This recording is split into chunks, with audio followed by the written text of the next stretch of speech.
Welcome back to the Vanessa G Fitcast. I'm Vanessa Pozos, and here with me is Omar Pozos, my co-host and husband.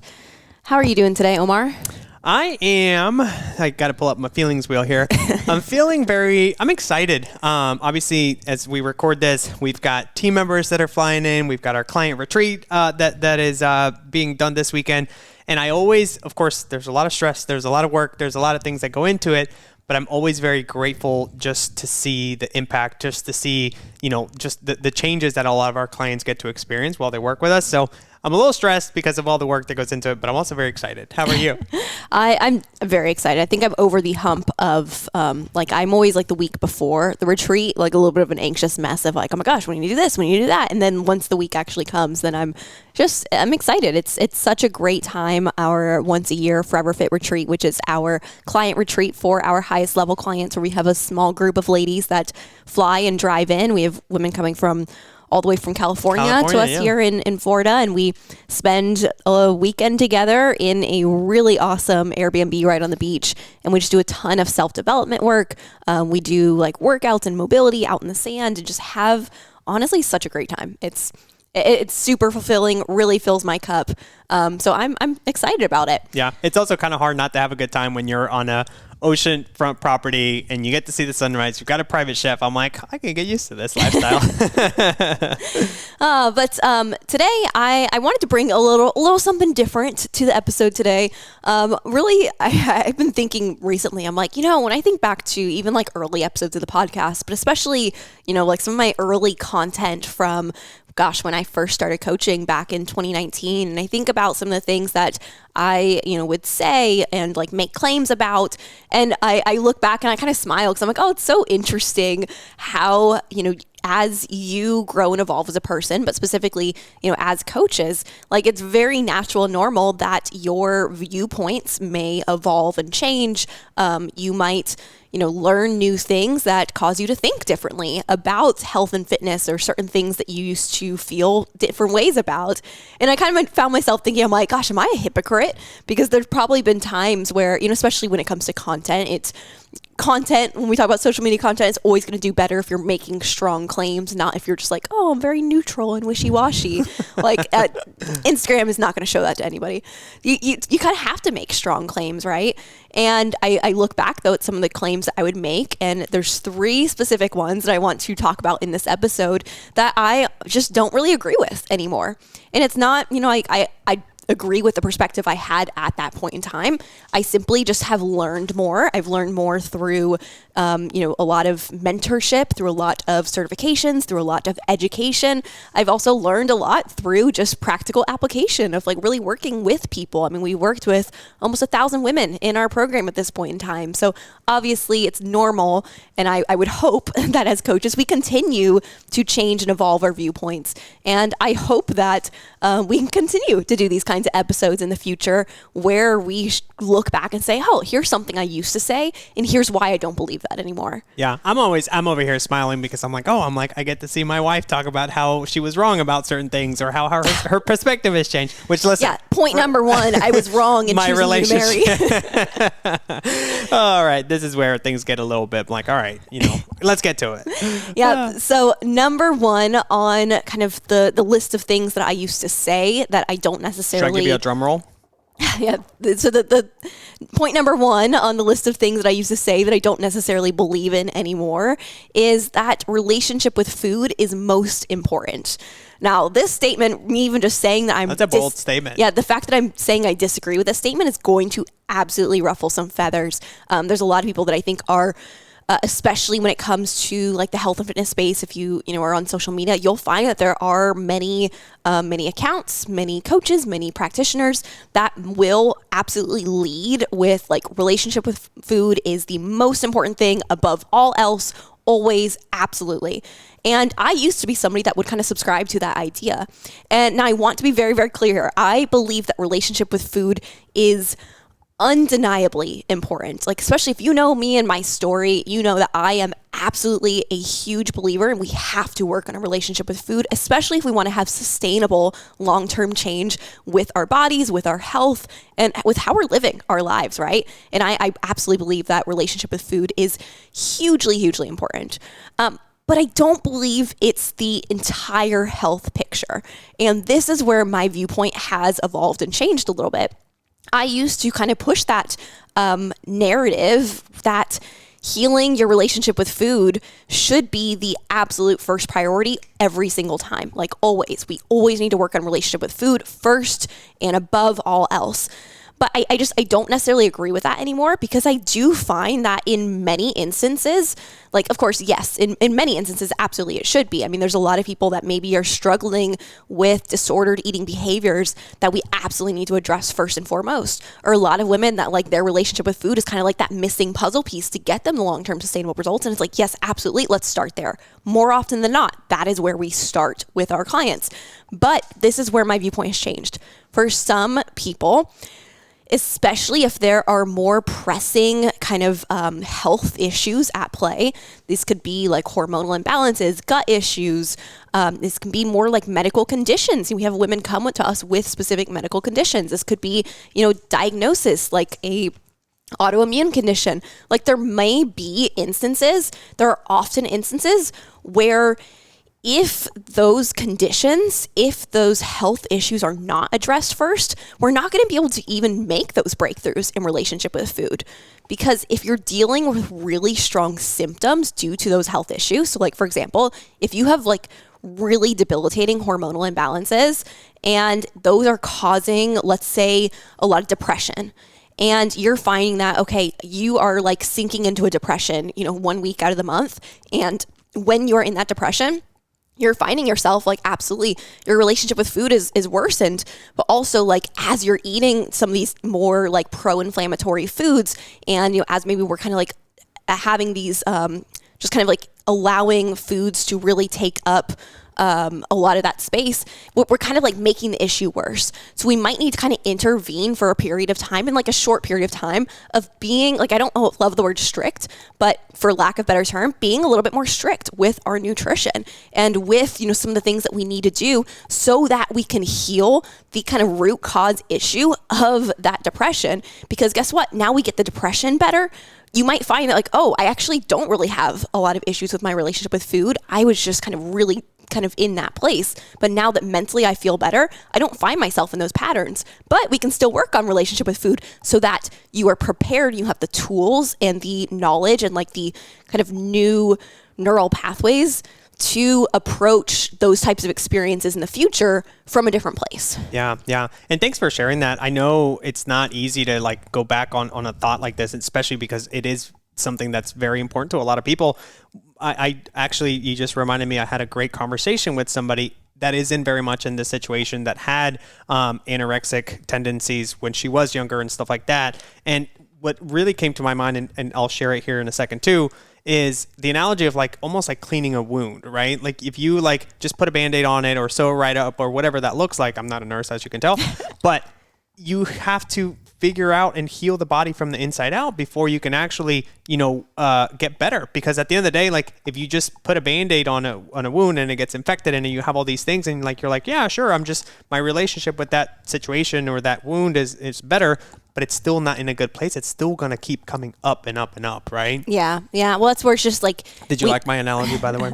Yeah, great nursing skills. That's where we really need to separate out and figure out what is the kind of like main issue, what is the number one priority for this specific person. And I think this is where we've just evolved so much in our coaching programs of really truly taking an individualistic point of view and being able to address and acknowledge where we need to address relationship with food first. So like for like your example of like the, someone who's had anorexic tendencies all her life, of course we have to focus on relationship with food first and foremost, like absolutely. Then somebody else who maybe just finds themselves feeling... Can I add something really quick to that? Sorry, I didn't mean to interrupt, but the other thing with this person was she was like, she's like, I want to eat. And it's not that the disorder eating is there anymore. She's like, I'm just so confused and frustrated and I don't even know where to begin. So in that point, again, my point being is, sure, that is something that you have to work on, but it's like, let's give you a little bit of structure, guidance, support, so that you can actually get started on fueling your body so it actually responds. And then, like you were saying, of course, continue to work on these things. Yeah, structure while healing the relationship with food. Like that would 100% still be the main priority and structure and healing relationship with food are absolutely like they exist together in the approaches that we take within things. With, if someone's coming to us dealing with severe, hormonal imbalances, like we can kind of continue that analogy. That's when sometimes we might need to utilize certain protocols or certain methodologies, certain strategies that might feel temporarily more restrictive, might feel like they're like, almost making our relationship with food like slightly worse. But as long as our relationship with food is already not like really bad, it's okay. We can kind of move in that direction a tiny bit, knowing that that's the next step of what we're going to work on. And again, I want to emphasize we still mostly work on relationship with food first, but I no longer stand behind the blanket statement that I used to make that relationship with food is most important, because it's not for everybody. Yeah, I agree. Number 2 on the kind of statements I used to make that I don't necessarily agree with anymore. And that was, you don't need supplements. So I used to say this often, and this was definitely like always a strong one that, and like I might still kind of like utilize this statement in some instances, or like adding additional context type of way when it comes to social media. But I feel like I need to really, really clarify my viewpoint on this now. I still believe that most people are misusing supplements. When most women come to us and they might be taking supplements currently, they might have, been advertised for this gut health supplement and this hormonal balancing supplement, and they're like just taking these different things. And they're like, I don't know if these are actually working for me. Here I'm spending hundreds of dollars a month on these supplements, and I don't even know if they're making a difference. Like, that's where I'm like, okay, there's so many other things we need to work on before we talk about supplements. So we rarely even start there with most people. But we do typically within a client's journey, because, most clients are with us 1 to 2 years in total. So absolutely during that time period, there's going to be times where we start working in supplements, because that is absolutely something that can be not only beneficial, but vital for a lot of women. Some women who, again, like especially when we're talking about deeper health issues, if you are really symptomatic for a long period of time, and that might essentially indicate like, okay, we're doing the right things. We're working on overall food quality. We're working on our, numbers, essentially. We're working on the macros and micronutrients. We have our habits, our routines, like we have everything in place, but we're not really making the progress that we want to see. We're kind of like hitting against a wall. That's where absolutely we need to be bringing supplements into play, because a lot of women may just have low antioxidant reserves, low kind of stored nutrients in the body for various reasons. Oftentimes if you've been dealing with health issues for a long period of time, your body's kind of like used up those reserves, and you might not be in a place where you have enough of what you need. And we might need to add on top, like your diet might not be enough for that situation. Some people have certain kind of genetic factors at play. I did a genetic test last year, and that revealed for me that I have a certain genetic factor that shows that I'm probably always going to need some support within my methylation. Sure. My body struggles with methylation, which is why I add methylation support, and that's probably a supplement that I'll probably always have within my regimen for the rest of my life. And so there's a lot of factors that might come into play of why we might need supplements. And it's wrong to say across the board, you don't need supplements. And I think a lot of people say that very strongly of like, oh, you can heal your gut, you can heal your hormones without supplements. All you need is food. It's like, that's not really true. Yeah. Do you think, is it fair to say to almost asking questions like, well, what does that person define as a supplement, right? Because for example, like, protein powder is technically considered a supplement, right? But it's more or less a meal replacement, support essentially, or help there. So what you're talking about is more like for functional nutrition, for more holistic approaches, as opposed to more like vitamins and minerals, as opposed to like macronutrients, like a protein. Exactly. And that's kind of my point is, I think a lot of people are just like, oh, especially a lot of people that are not necessarily the most knowledgeable when it comes to things. They're like, oh, this is a supplement. This is a supplement. And sure, you can get protein from nutrient-rich foods, but that's not the point that you're saying. What you're more so saying is, when you're already doing all those things correctly and your body internally needs a little bit of extra help and support and guidance, that's more or less what you're saying too. Am I understanding that correctly? Yeah, exactly. And this might be a little bit of a strong statement to make, but I do think that there is a little bit of a kind of like traditional medicine having a little bit of that input of like creating that narrative a little bit more of like, you don't need supplements. But the reality is a lot of kind of traditional like medical doctors are also really quick to be pushing medications. And that's where I'm like, oftentimes you don't need medications. Supplements might actually be the better fit for you because there's so much power and there's so much research, especially nowadays, behind the power of things like adaptogens, herbs, really like all these different tools that we can use within supplements that can be incredibly beneficial. Of course, can you and should you be also trying to get these from food? Abso-freaking-litely. Please, let's start with food. Let's start with nutrition. Supplements should be supplemental on top of that.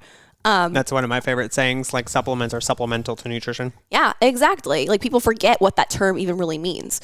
Like one kind of example is when it comes to estrogen, okay, if we're talking about estradiol, E2, there's different pathways it can go down within the detoxification process. So as your body is detoxing it. Well, when your estrogen's going down certain detox pathways that we don't necessarily want it to go down. Like if it's favoring a certain pathway, that's going to be more associated with PMS. Then you might find yourself with really strong PMS. You might find yourself with PMDD, kind of that depression of, leading up to your cycle. There's another pathway. There's actually research has it associated with things like cancer. And so like there's when it comes to, if we see on a Dutch test, our estrogen is going down those two pathways, we're going to want to shift it to go down the pathway that we want it to go down, where you actually feel your best optimally. Well, one kind of nutrient that can be really beneficial for that is what's called DIM. DIM is something you can get from cruciferous vegetables. And so like early in my days of coaching, if I kind of saw that on a Dutch test, oftentimes like my first recommendation would be like, let's increase our cruciferous veggies. Mm-hmm. And it seemed like, yeah, logically that makes a ton of sense. Well, something I learned later on, and I kind of look back on it, I'm like kicking myself for, like, man, that was kind of I should have been really helping those clients with a little bit more supplement support, is actually realizing that in order to get enough DIM to actually move the needle on that pathway, you would need to be eating 600 grams or 7 to 8 cups of broccoli per day. Oh my God. Not many people are doing that. And if you do that, you might have some digestive distress in the process. Yeah. So it's an example of like, if you are already healthy, of course, like eating your normal amounts of cruciferous vegetables that you're probably eating is plenty and you're probably going to feel great. But if you are not healthy, if your health is suboptimal and we need to add specific nutrients to help get it to optimal, sometimes diet alone just isn't enough for these types of things. Yeah. And think of it from the other perspective, like what I was saying earlier, how many people are like, oh, I don't need veggies. I'm just going to take a greens powder. I'm just going to take this instead. It's like, no, let's do the basics first. And then when you need additional help and support, we can kind of introduce it, Yeah. And I think people who followed me for a long time can tell and see that like, even as my viewpoints have evolved, it's like the more I learn about, various supplements and how they can be used and how I've seen them used and really benefited clients in their journeys, like I've absolutely especially in like one-on-one situations within our coaching programs, I talk more about supplements. But people who have followed me on social media for a long time will see I still don't publicly really talk about supplements. Very rarely do I talk about supplements. And that's even with, I've had so many supplement brands reach out to me and ask to, be like an ambassador for them and like offer to pay me to talk about their supplements and different things. And I always turn that down because I do still believe that we need to start with nutrition and behavior change and all of those types of things first, and then add supplements later. And that needs to happen in a one-on-one coaching context where we can see your entire health history. We can actually see what you need and not accidentally be, prescribing supplements that might be like anti what you need, essentially. Yeah. So that's number 2. And then number 3, this one definitely might ruffle some feathers as well. So I like this. I like the fact that you're ruffling feathers today. Well, so number 3 on the things that I used to say that I have now kind of changed my mind on within the health and fitness space, that statement is fasting is a terrible idea. Now, this is one that will probably surprise people because I used to very much talk about this of like how anti-fasting I was for a long period of time. And the thing is, I still believe that fasting, and like I still don't ever really publicly talk about this. Maybe I will in the future more, who knows? But as of this point in time, I don't really publicly ever talk about fasting because I think that it has a lot of cons. It has a lot of pros and a lot of cons. And people who are trying to utilize fasting techniques, whether it's intermittent fasting, whether it's like 24-hour fast, like even longer than that, like these different types of fast, but whenever people are utilizing fasting techniques, I often find that they're misusing them, and it's actually kind of damaging for their health, their body, their relationship with food, and a lot of these types of things. Yeah, I mean, think about it. What is the biggest reason as to why people go into fasting? It's often they think they're going to lose weight doing it, and it is not the best weight loss tool. A lot of times it can be very damaging for long-term sustainable weight loss efforts.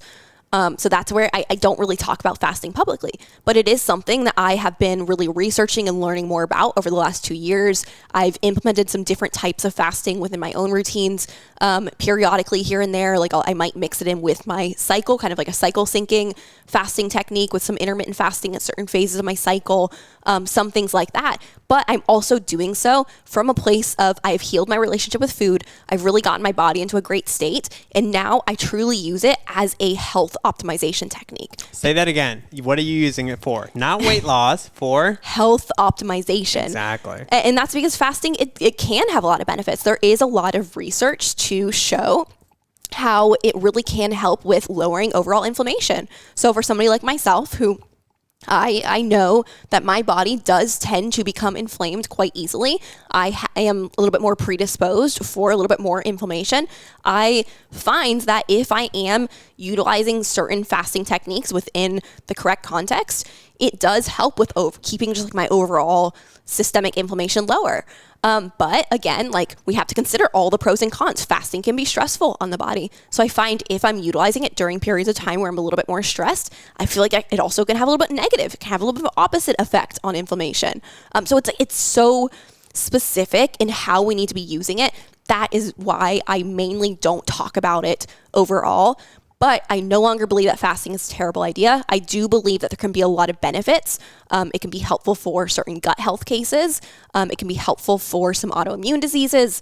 It can be helpful for like just certain aspects. Like there's even, I really do even like for women who are in a place where, again, they're not looking to see weight loss from fasting, but they're looking for the health benefits of it. It can actually be used in a positive mental health aspect of things. Yeah. If you see it as, okay, I'm not going to just like not eat during this time and feel really hungry and be like, oh my God, this is terrible. No, I'm intentionally going to use this time to kind of turn inward, use it as a little bit of like a dopamine detox of like, I'm not going to be looking for food as like giving me pleasure and happiness. I'm going to like have to actually find other ways and turn inward to create that for myself. Maybe it might be something that you utilize within prayer and you might make it more of like a spiritual activity. There can be a lot of benefits to these types of things. So again, this is where I use it very much within very specific cases and very much within a one-on-one context of really understanding that person and what their needs might be within that context. Yeah. You know what I think the biggest problem in all this is, and I think just the fitness industry in itself, everybody tries to give a blanket statement like, this is good, this is bad, you should do this, you should not do this. But in reality, and I get this question even on our calls that we have with people, is they're like, well, what does your program look like? Is it, counting macros? Is it counting calories? Is it this? Is it that? And I'm like, it depends on the person. It truly very much depends on like what you were saying. Where is your relationship with food? What are your struggles? What are your challenges? What are your goals? And that's where people are like, if it's not this tool, then that tool is terrible. And if you talk about that particular tool, whether it's fasting, then you get crucified online because you're like, no, you're an idiot and this and that. And it's like, no, the reality of it is, like a tool in a toolbox, right? You're not going to use a screwdriver to nail or to put in a nail. And you're not going to do a hammer for a screwdriver. Like it's using different techniques at different situations, but it depends on the person, Totally. Yeah. Boom. And that's where, I do, like, I agree with what you're saying. I think the health and fitness industry as a whole can be very dogmatic, and that can be very confusing and frustrating for consumers. I think what makes us stand out within Vital Spark Coaching, within our company, is that we really do bridge that gap between, the people who are very relationship with food focused, like those types of coaches and practitioners and programs that are so relationship with food focused. They would look at some of the things I'm saying of like saying, well, fasting isn't always a terrible idea. They might have a huge problem with that. They would be like, that is going to, fasting is so damaging for relationship with food and these types of things. They might make very strong statements about that. And then you might have the people who are more of like the functional health world of things where you have like the functional health types of coaches. So like we're bridging the gap between the two, because the functional health coaches on the other side might be like, oh no, we have to use this method, this method, this method. And they might ignore the fact that somebody is experiencing some disordered eating behaviors, and that those behaviors are getting worsened in the pursuit of health. And they're actually ending up in a worse spot because they're mentally stressing themselves out. And that mental stress is actually making the physical stress within their body, and therefore their health issues worsened. And so rather than like consumers having to bounce between the two, which is I hear a lot. I have women come to us all the time that are like, well, I did this like health focused, like functional health program. I worked with this like naturopathic doctor, and they had me do this and that and this, and it just got overwhelming and stressful. And like, I just felt like I suddenly had a really bad really unhealthy relationship with food.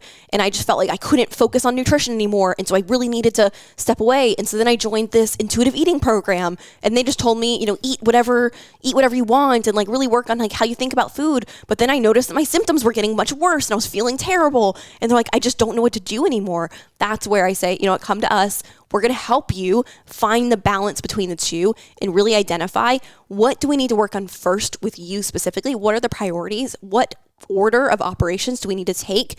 And how can we ultimately get you to where you want to be in a way that is both mentally and physically healthy for you? Yeah. So basically what you're saying is Vital Spark, what is it? It's the perfect combination of sexy and cute.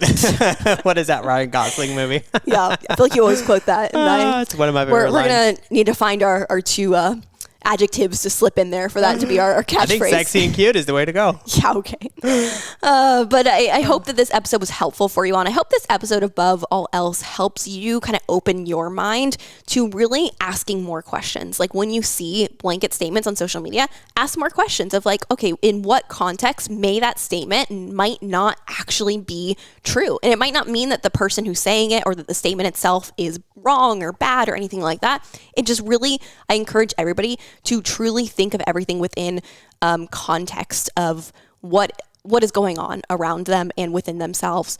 And I hope that I continue to make these types of episodes over the years and offer more examples of things that I've changed my mind on, because that means that I am growing, I'm learning more, and that's what I hope for myself and for our team and clients. So thank you so much for listening. We'll be back next week with another great episode. Bye, everybody.